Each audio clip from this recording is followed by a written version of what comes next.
Welcome to the Slow Living Podcast. If you are ready to ditch hustle culture for good while continuing to meet your personal and professional goals, you are in the right place. I'm your host, Stephanie O'Day, and I work with overachievers from all over the world who are ready to stop living life in triage mode and start living the life of their dreams, one filled with abundance, joy, and a sense of purpose. Life is meant to be enjoyed, not endured. Let's get started. Hey there, Slow Down Society. Steph here, and I would like to invite you to check out the website. If you haven't been to stephanieoday.com, go there, click around, read, enjoy. I have spent the last 15 odd years writing articles to help you. Click around, add yourself to the mailing list, download the freebies. Everything's there. StephanieODEA.com. Thanks so much, and back to the show. Hi there, pretty people. Steph here, and welcome back to another edition of the Slow Living Podcast. Welcome. I am so happy you are here. I am recording this at the beginning of 2026. And just like in the last episode, I want to pay attention to the elephant in the room, which is all things new year, all things new you. And think about what that means. Are you inspired by it? Are you excited by it? Are you worried? Are you concerned that old habits, old patterns, old scripts that you have in the head are just going to continue in this year, and you want to make a change, but you don't know how? And you certainly know that the all or nothing white knuckle approach does not work. And so you want to perhaps step in to a new version of you, but in a softer way, a kinder way, a simpler way, and a slower way. Well, if so, you are in the right place. Episode 224, we are going to call soft living versus slow living. What's the difference? I was recently quoted in a parent's article about how Gen Z is embracing the soft era, and it got quite a bit of traction when it was picked up by Yahoo News. So if you're here because you saw that article and you're interested in slow living, welcome. Happy to have you. I am not Gen Z, but I am raising 3 Gen Zers who I absolutely adore. And I feel so honored and privileged and blessed that I get to raise these humans and watch them take on the world. And they're taking on the world differently than I did, and differently than my husband did, and certainly differently than my parents did. So let's talk about that. Let's talk about soft living. Soft living is trending big time. TikTok, Instagram, lifestyle media, it's everywhere. And over the past few weeks, I've had some press and a lot of questions have come my way asking, hey, Steph, what's the deal? What is the difference between soft living and slow living? So today we're going to talk about that. And the short answer is they are very similar and they come from the same place, but they are not the exact same thing. The difference might change how you approach the rest of how you think about this upcoming year, especially if you're feeling tired, overwhelmed, or quietly done with hustle culture. So grab yourself a cup of coffee, go for a walk, or maybe fold some laundry with me. But please know that wherever you are, you're in the right place, and we're going to slow this down together. Okay. Let's get started. Soft living didn't just pop up because it's cute or it's aesthetic. It's trending because people are exhausted. People are overstimulated, burnt out, and emotionally fried. And they're deeply tired of their bones of being told that if they just worked harder or planned better or optimized more, it would finally be okay and they'd feel better. And they're realizing something really important. Life is not supposed to feel hard all the time. I've said it before and I'm going to say it again. Life is meant to be enjoyed, not endured. And soft living is a reaction to that realization. Slow living, on the other hand, is a response. And that distinction matters. So let's talk about soft living first. Soft living is often described as choosing ease and embracing gentleness, romanticizing your life, prioritizing rest, and soothing your nervous system. It's cozy mornings, soft blankets, warm drinks, a bougie skincare routine, journaling, quiet evenings, and saying no more often than saying yes. And honestly, I love that. Sign me up. Soft living gives people permission to rest. And for many, that is brand new. Think about that. You've been told your whole life, study for this test, get these grades, follow this career path, get this job, buy this house, get this minivan. Although I do drive a minivan. I love my minivan. But do you see what I'm saying? Is it stuff that's coming from other people that if you tick this off and this off and this off and this off, then life will be fine. But life is not a never-ending to-do list. And soft living gives people permission to rest. Soft living says you don't have to grind. You don't have to suffer to be worthy, and you're allowed to want comfort. OMG, that is powerful. But here's the thing, and this is where I want to be really gentle and honest with you.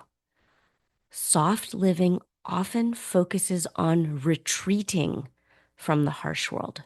And sometimes that's exactly what we need. But retreating alone doesn't change the system that burnt you out in the first place. I don't want you to hide in the woods. I want you to slowly, thoughtfully, and methodically change, tweak, and modify your life so you love your life and you are excited to get out of bed each morning. Slow living goes deeper.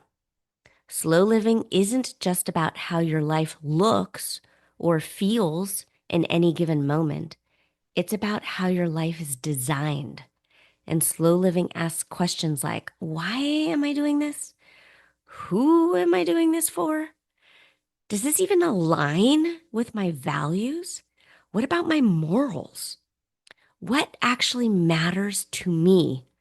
Not to hustle culture, not to Instagram, not to capitalistic, materialistic society, not to my parents, not to my bosses, and not even to my past self. Slow living is intentional. It's proactive. It's about building a life that doesn't constantly require recovery. In my work, slow living includes intentional time management, boundaries that protect your energy, reducing decision fatigue, simplifying commitments, and aligning your days with your values and morals. Soft living soothes. Slow living stabilizes. Okay, so Steph, thanks for all that. What's the TLDR? Okay, so I did write this all out. There's an article, and I'll have it linked in the show notes. So if you have something that you want to scan or see Instagram worthy quotes, I have written this all out for you, and we will make sure that it's linked in the show notes. But the TLDR version, and I'm going to say it plainly. Soft living is reacting to a harsh world by withdrawing. Slow living is preventing you from being consumed by it in the first place. Soft living says, let me soften the edges of my life. Slow living says, let me redesign my life so the edges aren't sharp anymore. And both are valid, both are needed, but they serve different purposes. Okay, so why soft living alone can fall short? This is important, and again, it's said with love. You can't self-care and you can't hide your way out of overcommitment, people-pleasing, unrealistic expectations, and misaligned priorities. You can light all the candles you want, but if your calendar is still chaos, the calm won't last. And this is where people get frustrated. And this is unfortunately where people sometimes check out and maybe they numb out and maybe they're scrolling all day on social media because the world that they live in and the world that they've created for themselves is too chaotic. So they numb out by scrolling, or they numb out by drinking, or they numb out by drugs. Only you know what sounds right to you. And this is why people get really frustrated. So they try. They'll try soft living, and maybe they love it for a little while, or maybe they numb out. And then they think there's something wrong with them. They think they're doing it wrong. And this is the distinction. Checking out for a little bit will work as a temporary comfort, but you need to move into slow living and you need to design on purpose a life you love. And this is the sweet spot, how soft living and slow living can work together. Soft living is how you care for yourself, and slow living is how you structure your life. Soft living helps you rest. Slow living helps you not need so much recovery.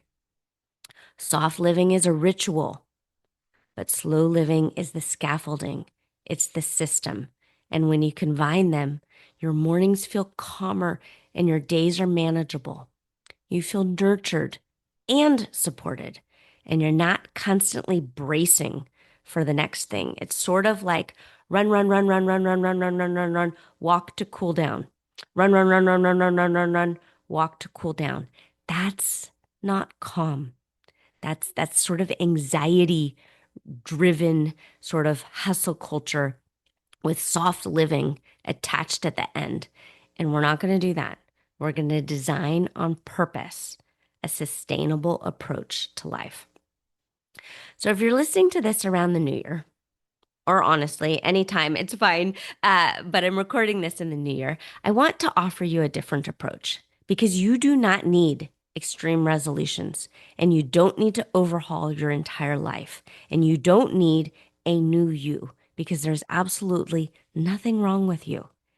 Instead, you need clarity and alignment and permission to choose differently. Slow living allows you to build the life you actually want slowly, steadily, and sustainably because you do not need to do what everybody else is doing. Okay. So I'm thrilled actually that soft living is trending and I love it that Gen Z is embracing it. I think it makes perfect sense. It's like the pendulum is swinging back in this other way. But slow living is what makes this softness last for the entire year, for your entire lifetime.